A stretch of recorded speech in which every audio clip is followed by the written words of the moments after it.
नमस्कार. Pune business videos या YouTube चॅनलमध्ये आपलं सर्वांचं मनपूर्वक हार्दिक स्वागत करतो आहे. मित्रांनो, पुणे बिझनेस व्हिडिओज या चॅनलमध्ये नेहमीच आपण वेगवेगळ्या व्यावसायिकांना नेहमीच या प्लॅटफॉर्मवर आणत असतो आणि त्यांच्याबद्दल, त्यांच्या व्यवसायाबद्दल आपण जाणून घेत असतो, ज्यामुळे तुमच्यासारखे जे आमचे प्रेक्षक आहेत, ज्यांना ज्या व्यवसायाचा काही फायदा घेता येईल, अशा लोकांना फायदा होतो. आणि म्हणूनच आज एक अशी व्यक्ती मी आज आपल्या या पॉडकास्टमध्ये आमंत्रित केले त्यांना. त्यांच्याबद्दल मला सांगायला खूप आनंद होतोय, कारण हे एक स्वतः एक न्यूमरोलॉजिस्ट आहे, हे टॅरो कार्ड रीडर आहे आणि हे सेलिब्रिटी रीडर आहे असं म्हणायला हरकत नाही, कारण सेलिब्रिटीजमध्ये यांचं नाव खूप प्रचलित आहे. त्यांना सेलिब्रिटीज या क्षेत्रामध्ये, फिल्म या क्षेत्रामध्ये प्रचंड प्रमाणात त्यांची डिमांड आहे आणि त्याच क्षेत्रामध्ये ते जास्त काम करतात. So please welcome one of a friend, मित्र असं म्हणायला काही हरकत नाही आहे, numerologist and tarot card reader Asmita Kalnan. नमस्कार मॅम. नमस्ते. पुणे बिझनेस व्हिडिओज या पॉडकास्टमध्ये, या चॅनलमध्ये आपलं मनपूर्वक हार्दिक स्वागत करतो. Thank you so much. मॅम, जरा तुमच्याबद्दल मला सांगाल की काय आहे, तुम्ही टॅरो कार्ड रीडिंग करता, न्यूमरोलॉजी म्हणजे काय, थोडक्यात आमच्या प्रेक्षकांना सुद्धा कळेल, कारण ज्या लोकांना माहिती आहे त्यांना तर माहितीच आहे, परंतु खूप लोकांना याची उत्सुकता आहे की नक्की हे काय आहे, हे आपल्या फायद्याचं कसं आहे. नक्कीच. सगळ्यात आधी तर सगळ्या व्ह्युअर्सचं वेलकम आणि सरांचे खूप खूप आभार की त्यांनी इथे आज मला इन्व्हाइट केलं, त्यासाठी जितू वायकर सर. आणि न्यूमरोलॉजी आणि टॅरो कार्ड रीडिंग किंवा क्रिस्टल हिलिंग याविषयी मी थोडक्यात आपल्याला माहिती समजून सांगते की जेणेकरून तुम्हाला कॉन्सेप्ट क्लिअर होईल. ओके. तर सगळ्यात आधी टॅरो कार्ड रीडिंग म्हणजे युरोपियन किंवा जिप्सी लोक जे आधी होते त्यांच्याकडे आपण एक पाश्चिमात्य संस्कृती म्हणायला हरकत नाही, किंवा आपण हॉलिवूडच्या मूव्हीजमध्ये आधी बघितलेलं आहे की जत्रा त्यांची असते आणि त्याच्यामध्ये टेंट लावून अगदी जिप्सी बायका, ते खूप दागिने, वेगवेगळ्या मोठ्या खड्यांच्या अंगठ्या आणि असं क्रिस्टल बॉल वगैरे घेऊन बसलेलं. तर ही त्यांची संस्कृती आहे की त्यांनी काही सांकेतिक चिन्ह बनवली होती कार्डच्या द्वारे, किंवा त्यांचे देवी देवतांची चित्र म्हणा, किंवा काही सांकेतिक चिन्ह जे बघून त्यांना समोरच्या माणसाचं एनर्जी म्हणा किंवा करंट फ्युचर, नियर फ्युचर हे प्रिडिक्ट करता यावं, यासाठी ती त्यांनी बनवलेली एक संस्कृती आहे, जी बऱ्यापैकी आपल्या लोकांनी आता अवलंबली आहे. आणि त्यांनी खूप छान प्रिडिक्शन्स मिळतात, डिसिजन्स काय घ्यायचे काय नाही घ्यायचे, तर हे आपल्याला खूप छान पद्धतीने कळतं, माणसाची एनर्जी कळते मेन म्हणजे. सो एखाद्या माणसाला त्याची जन्मतारीख किंवा जन्मवेळ माहिती नाही आहे, अशा लोकांनीही याच्याद्वारे गायडन्स घ्यायला हरकत नाही. पण खूप लोकांच्या मनामध्ये एक प्रश्न असतो, हे जसं तुम्ही आता सांगितलं, स्वतः सांगितलं की हे पाश्चिमात्य आहे, परंतु आपल्या भारतामध्ये हे लागू होतं का, आणि जर होत असेल तर हे कसं कनेक्ट होतं आपल्याला. खूप छान प्रश्न आहे ॲक्च्युली. आपल्याकडे भारतीय संस्कृतीमध्ये आपण शक्यतो कुंडलीवरती जास्ती विश्वास ठेवतो की जन्मस्थळ, जन्म ठिकाण दोन्ही एकच, वेळ, ह्या सगळ्या गोष्टी बघून आपण कुंडली प्रिडिक्ट करतो. बरोबर आहे. पण तिथेही घोळ येतो की जे आपले जुने लोक आहेत, त्या बऱ्याच लोकांना आधी माहिती नसायचं वेळ काय आहे, किंवा दिवस कुठला होता, पावसाचा दिवस होता, असंच काहीतरी होतं, वादळ होतं. तर अशा या लोकांनी, किंवा ज्यांना जन्मतारीख माहिती नाही, अशा लोकांनी मग कसं प्रिडिक्ट, मग अंदाजे प्रिडिक्ट केलं जायचं, किंवा कुंडली आपण सोडून देऊया 2 मिनिटे, किंवा ग्रह तारे ह्या गोष्टी सोडून देऊया 2 मिनिटासाठी. पण आता मला जाणून घ्यायचं की समोरची व्यक्ती माझ्याबद्दल काय विचार करते, हे या गोष्टीतून शक्य होतं. ओके. किंवा कुठल्या माणसासोबत आता मला व्यावहारिक गोष्टींसंदर्भात पुढे जायचंय, किंवा कुणासोबत बिझनेस करायचा आहे, एखादी डील करायची आहे, तर तो माणूस कसा निघेल पुढे आपल्या शास्त्रानुसारही कळतं, पण याच्यामध्ये तुमची एनर्जी समजते. हे खूप महत्वाचं आहे. आता तुम्ही म्हणा की हे वर्क कसं करतं, तर साधारण माझ्या समोर आता टॅरो कार्डमध्ये एक डेक असतो, त्याला संच म्हणू शकतो आपण, कार्डचा संच असतो. तर त्याच्यामध्ये जी व्यक्ती, ज्या व्यक्तीबद्दल आपल्याला जाणून घ्यायचं, त्या व्यक्तीची एनर्जी कनेक्ट केली जाते, त्याला एक टेक्निक असते, ती शिकवली जाते. तर ती एनर्जी आपण कनेक्ट केल्यानंतर तुमचे जे भाव आहेत ते त्या कार्डनुसार आपल्याला समजतात. म्हणजे एखादी व्यक्ती निगेटिव्ह विचार करत असेल, खोटं बोलून फसवणारी असेल, किंवा छान असेल, तर जे काही आहे ते आपल्याला कार्डद्वारे समजतं. ही अशी टेक्निक आहे. नक्कीच ही टेक्निक खूप छान टेक्निक आहे, कारण सध्या मी तर पाहतोय, कारण भारतामध्ये स्पेशली बऱ्याच ठिकाणी टॅरो कार्ड रीडर यांना जास्त डिमांड आहे, खूप जास्त डिमांड आहे. मॅम तुम्ही टॅरो कार्ड रीडर आहातच आहात, परंतु तुम्ही न्यूमरोलॉजी पण करता. ह्या दोन्हीमध्ये काय फरक आहे? न्यूमरोलॉजी म्हणजे काय? न्यूमरोलॉजी म्हणजे अंकशास्त्र. आता जसं आपण कुंडली बघतो, ज्योतिषशास्त्र, हे टॅरोचं मी एक सांगितलं, तसंच हे अंकशास्त्र. आपली जी जन्मतारीख असते ह्याच्यामध्ये जन्मतारीख खूप महत्वाची. जी जन्मतारीख असते त्याचा मेळ कसा बसतो, त्या अंकांचा त्या व्यक्तीवरती, त्या व्यक्तीच्या आयुष्यावरती कसा थ्रू आउट परिणाम सुरू असतो, ज्या गोष्टी दैनंदिन जीवनात घडत असतात त्याचा आणि अंकांचा कसा संबंध असतो एकमेकांशी, हे त्याच्यातून बघितलं जातं. सगळ्याच गोष्टी सगळ्यांच्या नशिबात नसतात. ही अशी टेक्निक आहे. नक्कीच ही टेक्निक खूप छान टेक्निक आहे, कारण सध्या मी तर पाहतोय, कारण भारतामध्ये स्पेशली बऱ्याच ठिकाणी टॅरो कार्ड रीडर यांना जास्त डिमांड आहे, खूप जास्त डिमांड आहे. मॅम तुम्ही टॅरो कार्ड रीडर आहातच आहात, परंतु तुम्ही न्यूमरोलॉजी पण करता. ह्या दोन्हीमध्ये काय फरक आहे? न्यूमरोलॉजी म्हणजे काय? न्यूमरोलॉजी म्हणजे अंकशास्त्र. आता जसं आपण कुंडली बघतो, ज्योतिषशास्त्र, हे टॅरोचं मी एक सांगितलं, तसंच हे अंकशास्त्र. आपली जी जन्मतारीख असते ह्याच्यामध्ये जन्मतारीख खूप महत्वाची. जी जन्मतारीख असते त्याचा मेळ कसा बसतो, त्या अंकांचा त्या व्यक्तीवरती, त्या व्यक्तीच्या आयुष्यावरती कसा थ्रू आउट परिणाम सुरू असतो, ज्या गोष्टी दैनंदिन जीवनात घडत असतात त्याचा आणि अंकांचा कसा संबंध असतो एकमेकांशी, हे त्याच्यातून बघितलं जातं. सगळ्याच गोष्टी सगळ्यांच्या नशिबात नसतात असं म्हणतो आपण, तसं प्रत्येकाच्या जन्मतारखेमध्ये सगळेच नंबर्स असतात असं नाही. तर काही नंबर असतात, तर ते जे आहेत नंबर त्यांचा त्या माणसाच्या आयुष्यावरचा परिणाम, मग ते चांगल्या पद्धतीने आणि वाईट पद्धतीने. जे नाहीत नंबर त्याच्या मग कशा अडचणी उभ्या राहतात, मग त्याच्यातून आपण काय उपाय करू शकतो, हे सगळं अंकशास्त्र म्हणजे न्यूमरोलॉजीमध्ये येतं. मग त्यामधलाच एक प्रकार आपण बघतो की आपल्या कॉम्बिनेशननुसार आपल्या नावाचं स्पेलिंग बनवून घेतलं जातं, किंवा आपण वेगवेगळ्या सेलिब्रिटीजना बघतो, एखादं लेटर ऍड केलं जातं, एखादं लेटर काढलं जातं, तर ते त्याचसाठी असतं की तुम्हाला त्या अंकांची एनर्जी घेऊन सक्सेस मिळवणं सोपं होतं. ग्रेट. म्हणजे आम्हाला आपण म्हणू शकतो की आमच्यासाठी दुग्ध शर्करा योग आहे असं म्हणायला हरकत नाहीये. त्याचं कारण असं आहे की एकतर एखादी व्यक्ती आम्हाला भेटती ती फक्त टॅरो कार्ड रीडर असते, किंवा एखादी व्यक्ती फक्त न्यूमरोलॉजिस्ट असते. मॅडम दोन्ही आहात. त्याच्यामुळे दोन्हीचं कॉम्बिनेशन करून तुम्ही या सगळ्या गोष्टी सॉल्व्ह करता. म्हणूनच कदाचित त्याच्यासाठी तुम्ही इतके प्रसिद्ध आहात या क्षेत्रामध्ये. आणि जसं मी तुम्हाला सांगितलं की तुम्ही फिल्म लाईनमध्ये जास्त प्रसिद्ध आहात. जास्तीत जास्त बऱ्याचशा फिल्म स्टार्स लोकांचे तुम्ही टॅरो कार्ड रिडिंग केलेलं आहे, न्यूमरोलॉजी केलेली आहे. काही नावं सांगू शकाल का की तुम्ही कोणासोबत काम करताय? कारण तुम्ही प्रसिद्ध आहात, मला माहिती तुमच्या कोणासोबत तुम्ही काम, कोणाला तुमचा खूप चांगला अनुभव आला हे मला माहितीच आहे, परंतु आमच्या प्रेक्षकांना तुमच्या तोडून जर कळालं तर बरं होईल असं मी प्रेक्षकांकडून विचारतो. ऍक्च्युली मी याच्या पाठीमागची बॅक स्टोरी एक सांगते की celebrity, tarot card reader, numerologist आणि क्रिस्टल हीलर का? कारण मी फिल्म इंडस्ट्रीमध्ये किंवा आपल्या या मराठी इंडस्ट्रीमध्ये बराच काळ काम केलेलं आहे. टेक्निकल डिपार्टमेंटला असू दे, क्रिएटिव्ह डिपार्टमेंटला असू दे, किंवा स्वतः ॲक्टिंग करत म्हणा. सो माझे बरेचसे कॉन्टॅक्ट्स हे याच्यातून बनत गेले.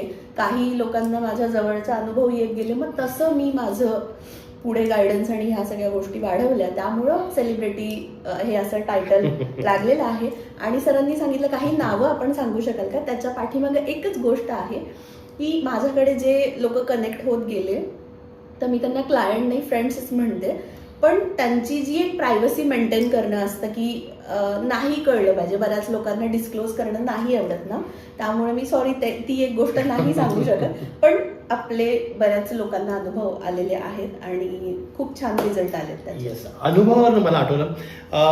पण तुम्ही आता सेलिब्रिटीज बद्दल तर नाही सांगणार, पण तुमच्या आयुष्यात आलेले या क्षेत्रातील काही अनुभव आहेत का? म्हणजे न्यूमरोलॉजीमुळे किंवा टॅरो कार्डमुळे काही अनुभव तुमच्या क्लायंट्समध्ये काही सांगू शकाल का? हो, सुरुवात मी माझ्यापासूनच सांगेन, कारण माझा तसा नंबर बघायला गेलं तर मी 8 तारखेची आहे. आणि आज आपण इंडस्ट्रीमध्ये म्हणा किंवा ह्या रिलेटेड जेवढे म्हणून व्हिडिओज आता आजकाल खूप कॉमन झालं की 2 रील स्क्रोल केल्यानंतर एक न्यूमरोलॉजीचा किंवा एक आपल्यासमोर रील किंवा व्हिडिओ समोर येतोच की ज्याच्यामध्ये नंबर्सला हायलाईट केलं जातं.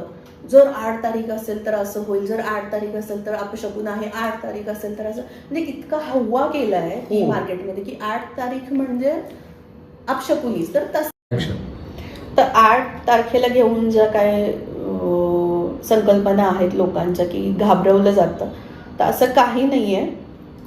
बेसिक काय आहे, 8 नंबरला जोडून स्ट्रगल हा येतो आयुष्यभरासाठी. आणि बरेच आपल्या इंडस्ट्रीतले लोक आहेत म्हणा किंवा ओव्हरऑल आपण आसपास बघू शकतो. एक जिवंत उदाहरण द्यायचं म्हणलं तर नरेंद्र मोदी हे 8 तारखेचेच आहेत, म्हणजे कॉम्बिनेशन 8च येतं, पण आज ते पंतप्रधान आहेत. अर्थात त्यांच्या नंबर्समध्ये बरेच कॉम्बिनेशन्स आहेत ज्याच्यामध्ये राजीव किंवा ह्या सगळ्या गोष्टी बनतात. पण 8 नंबर हा असा आहे, लेट देतो पण असं देतो की कुणीही काढून नाही घेऊ शकत. थेट देतो. हो, लेट देतो पण थेट देतो. वा, खूप छान. तर खरंच अनुभव आहे. तर मी सुरुवात माझ्यापासून सांगेन की मला आयुष्यात बऱ्याच गोष्टी या नेहमी लेट मिळत आल्यात. ओके. स्ट्रगल हा आहेच, त्यामुळे मला कधी कुठलं स्ट्रगल मिळत या गोष्टीची भीती मला नाही वाटत. सो माझ्यापासूनच सुरुवात झाली. माझी याच्यातली सुरुवात ही 2018-19 पासून सुरू झाली आणि मी मलाच अनुभव येत गेले तसं तसं मी याच्यात पुढे गेले. आणि मग एखाद्याला सांगून बघणं की मला अनुभव आलाय, तू करून बघ. माझं असं नव्हतं की मी तेव्हा कन्सल्टिंग वगैरे नव्हते करत, तर त्यांनाही येत गेलं. तर त्या ह्याचे अनुभव सांगायचे तर मी साधारण मेडिटेशन सुरू केलं होतं तेव्हा मी त्याचेही हे सांगितले, काय म्हणतात त्याला, गाईड करायला सुरुवात केली. त्याचे रिझल्ट खूप छान आले. म्हणजे ज्या माझ्या मित्रमैत्रिणींना म्हणजे ती रखरख आणि ह्या गोष्टी होत्या किंवा एखाद्या गोष्टीचं समाधान नाही मिळत किंवा रेस्टलेसनेस जो होता तो त्यांचा बऱ्यापैकी टोन डाऊन झाला. ह्या गोष्टींनी मग मी पुढं सरकत गेले की हा बाबा काहीतरी आपण सांगतोय याचा अनुभव येतोय लोकांना. त्याच्यानंतर मी क्रिस्टल्स वापरायला सुरू केले. मला अनुभव आले तसे मी माझ्या जवळच्या फ्रेंड्सना क्रिस्टल सजेस्ट करायला चालू केले. त्यांच्या आयुष्यात मी रिझल्ट बघितला आणि मग मी कन्सल्टिंगमध्ये उतरले. माझ्या घरच्यांवरती मी आधी एक्सपेरिमेंट केलं. माझ्या आईला मी आधी क्रिस्टल देऊन बघितले, भावाला दिलं, बाबांना दिलं. आणि असं जेव्हा आम्हाला स्वतःला मी डोळ्यांनी रिझल्ट बघितले मग मी ठरवलं की करू शकतो. साधारणतः आतापर्यंत किती लोकांना तुमचा अनुभव आलेला आहे, म्हणजे किती लोकांना तुम्ही असं क्रिस्टल दिलेत किंवा यांना ट्रीट केलंय किंवा त्यांच्या प्रॉब्लेमचं समाधान दिलेलं आहे? तसं बघायला गेलं तर 1,500+ लोक कनेक्ट होत गेली आहेत आतापर्यंत. मला जवळचे म्हणा, इंडस्ट्रीतले म्हणा, बाहेरचे. कधी कधी माउथ पब्लिसिटीनी सांगितलं गेलं तर मला अशी विशेष जाहिरात करावी नाही लागली टचवूड. तर त्या याच्याने सुद्धा मला खूप छान लोक येऊन कनेक्ट होतात. किंवा बऱ्याच वेळेला मी हे असं अटायर करून फिरत असते तर मला लांबनं सुद्धा कोण तर बघितलं तर तुम्ही ज्योतिष वगैरे ॲस्ट्रॉलॉजी करता का, मग मला सांगावं लागतं त्याच्यातले काय भाग आहेत, कामवर आहेत. मग ते सांगितल्यानंतर हा मग आम्हाला नंबर मिळेल का तुमचा. मग असेही लोक कनेक्ट होत गेले माझ्यासोबत. Okay okay. आता हे क्रिस्टल पाहूनच मला थोडंसं आता विचारूशी वाटतं की हे क्रिस्टल्स म्हणजे रेमेडीज आहेत, वन काइंड ऑफ रेमेडीज. मग या रेमेडीज जर काही क्रिस्टल असतात हे लोकांना तुम्ही फक्त सजेस्ट करता की तुम्ही त्यांना ते कुठे मिळेल किंवा तुम्ही देता सुद्धा का, असं आहे का? हो, ऍक्च्युली आज क्रिस्टल बाबतीत सुद्धा खूप काय म्हणू आपण त्यांना गैरसमज आहे, फसवणूक सुद्धा प्रचंड आहे या प्रमाणात. हे मी पाहिलेलं, ऐकलेलं आहे. कारण क्रिस्टलच्या नावावरती लोक काचेचे तुकडे आणि तुम्हाला प्लास्टिक सुद्धा गळ्यात मारतात.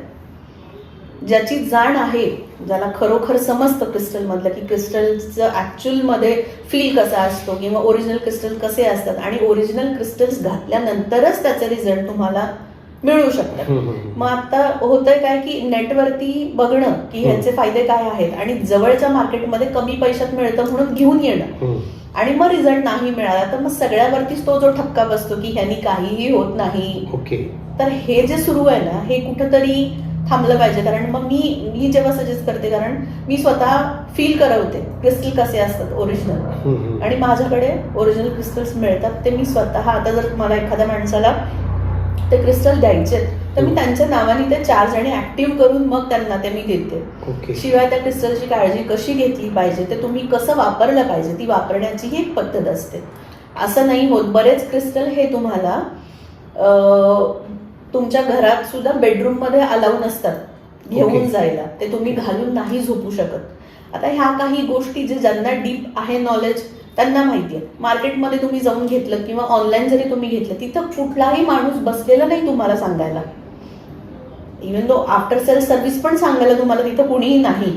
भले मी आता माझ्याकडे तो एक 200-400 रुपये चढ असेल, पण तो मार्केटमध्ये स्वस्त मिळतो, पण तो ओरिजिनल आहे की नाही आहे मी म्हणत नाही माझ्याकडेच घ्या, but I am just telling की ज्याच्याकडे नॉलेज आहे, ऑथेंटिक आहे, त्याच्याकडे तुम्ही घेऊ शकता. तर मी गाईड पण करते की न्यूमरॉलॉजीनुसार सुद्धा तो थोडासा पोर्शन कमी येतो, की जे मिसिंग नंबर आहेत तुमच्या बर्थ चार्टमध्ये, की एखादा नंबर नाही आहे तर त्या नंबरची एनर्जी घेण्यासाठी त्या नंबरचं एलिमेंट तुम्हाला तुमच्या लाईफमध्ये ऍड करावं लागतं. तर त्याच्या रिलेटेड जर क्रिस्टल असेल तर तो वाला क्रिस्टल मी तुम्हाला सजेस्ट करेन. किंवा आता तुम्हाला तुमच्या आयुष्यात कुठल्या गोष्टीची नीड आहे. मी आता थोडंसं उतार वयाकडे चाललोय, मला मानसिक शांतता खूप गरजेची आहे, मला अध्यात्मात प्रगती करायची आहे, मला थोडंसं व्यसन माझं कमी करायचं आहे, किंवा मला माझे अप्पर चक्राज ऍक्टिव्हेट करायचे, मला काय म्हणू आपण त्याला ऑकल्ट सायन्समध्ये मला हे ज्योतिषशास्त्रामध्ये थोडंसं हे करायचंय, काम करायचंय, तर मला ही पॉवर, माझी इंट्युशन माइंड पॉवर मला स्ट्रॉंग करणं गरजेचं आहे. मग मी त्यासाठी त्या अकॉर्डिंग मी क्रिस्टल घातले पाहिजेत. मला अभ्यासात प्रगती करायची, मला क्रिएटिव्ह गोष्टीत काम करायचं, तर मला तसा क्रिस्टल वापरला पाहिजे. प्रत्येक गोष्टीसाठी हा क्रिस्टल वेगवेगळा आहे. आणि जेमस्टोन जे असतात, म्हणजे आपण राशीरत्न म्हणतो, राशीरत्न हे कुंडली बघूनच सजेस्ट केलं जातं. त्याचे ड्रॉबॅक्स पण आहेत, एखाद्याला सूट नाही होत तर त्याचे वाईट परिणाम पण बघायला मिळतात. पण क्रिस्टल ही अशी एक सुंदर गोष्ट आहे की ज्याच्याने तुम्हाला नुकसान काही होत नाही. ते कुणीही घालू शकतं, फक्त गायडन्सनी घातलं पाहिजे. त्यांनी घातलंय, त्याला छान दिसतं, मग मी पण घालतो, नाही, त्यांनी होणार काय नाही. पण मला जे हवंय ते जर मी ऍड केलं तर त्याचे रिझल्ट छान बघायला मिळतील. असं म्हणतात की गुरु विना काहीच खरं नाही, कारण गुरु असलाच पाहिजे. आणि तो आजकाल कसं आहे ना, व्हर्च्युअल दुनिया झालेली आहे. सगळे तुम्हाला पाहायला मिळते वेबसाईटवर आणि तिकडनं आपण सगळा विचार करतोय. परंतु जो प्रॅक्टिकल गुरु, जो खरा गुरु, त्यांच्याशी आपण बोलू शकतो, त्यांच्याकडनं आपण संवाद साधू शकतो, त्यांच्याकडनं अनेक प्रश्नांची उत्तरं घेऊ शकतो, ज्यांच्याकडनं गायडन्स घेऊ शकतो, असा गुरु जर तुमच्यासोबत असेल तर नक्कीच तुम्हाला पुढचा जो मार्ग आहे तो अगदी सोयीस्कर आणि सहज होतो. मॅडम, आज तुम्ही आमच्या या चॅनलमध्ये येऊन आपली उपस्थिती दाखवली आणि आज खऱ्या अर्थाने मला या सगळ्या गोष्टीची कल्पना नव्हती. ज्या गोष्टी तुमच्याकडनं आम्हाला शिकायला मिळाल्या, पाहायला मिळाल्या. तुम्ही मगाशी म्हटलं होतं की मी फक्त माउथ पब्लिसिटी, माझी एवढी पब्लिसिटी झाली, मी इतक्या लोकांना मी ट्रीट केलेलं आहे. परंतु हा पुणे बिझनेस व्हिडिओज चॅनलचा व्हिडिओ आहे, त्याच्यामुळे या क्षेत्रामध्ये काम करणारे आमचे कुठलेही व्यावसायिक असो, एक प्रकारचा हा व्यवसायच आहे, त्या व्यावसायिकांचा नंबर देणं हे आमचं कर्तव्य आहे, चॅनलचे रूलच आहे. त्याच्यामुळे me with your kind permission, आमचे जे प्रेक्षक हा व्हिडिओ पाहतायत, तुमचा मी बिझनेस नंबर स्क्रीनवर देणार आहे. तर विथ युअर परमिशन ओनली, तर तो नक्कीच आमचे जे प्रेक्षक पाहत आहेत, जे कोणी तुम्हाला तुमच्याकडनं गायडन्स मागतील, नक्कीच त्यांना तुम्ही सपोर्ट कराल. याच गोष्टींनी मी या ठिकाणी थांबतो. मित्रांनो, आपण आवर्जून हा संपूर्ण व्हिडिओ पाहिला त्याबद्दल मी आपल्या सर्वांचे धन्यवाद करतो. तुमचाही कुठला व्यवसाय असेल, तुम्हीही व्यावसायिक असाल, तुमच्याही व्यवसायाला या चॅनलवर आणायचा असेल तर पुणे बिझनेस व्हिडिओज नक्कीच तुमच्यासाठी तयार आहे. तुम्ही आमचा खाली डिस्क्रिप्शन बॉक्समध्ये आमचा नंबर दिलेला आहे, त्या नंबरवर संपर्क करा. तुमच्या बिझनेसची संपूर्ण माहिती मी या चॅनलवर नेहमीच आणत असतो, वेगवेगळे बिझनेस नेहमीच आणत असतो. नक्कीच हा व्हिडिओ तुम्हाला आवडला असेल तर चॅनलला लाईक करा, सबस्क्राईब करा आणि हो, कमेंट द्यायला अजिबात विसरू नका, कारण तुमच्या कमेंट आमच्यासाठी प्रोत्साहन देणारे असतात. पुढच्या एपिसोडमध्ये भेटूया नवीन काहीतरी घेऊन. Till then, signing off, Jitendra Waykar. Thank you.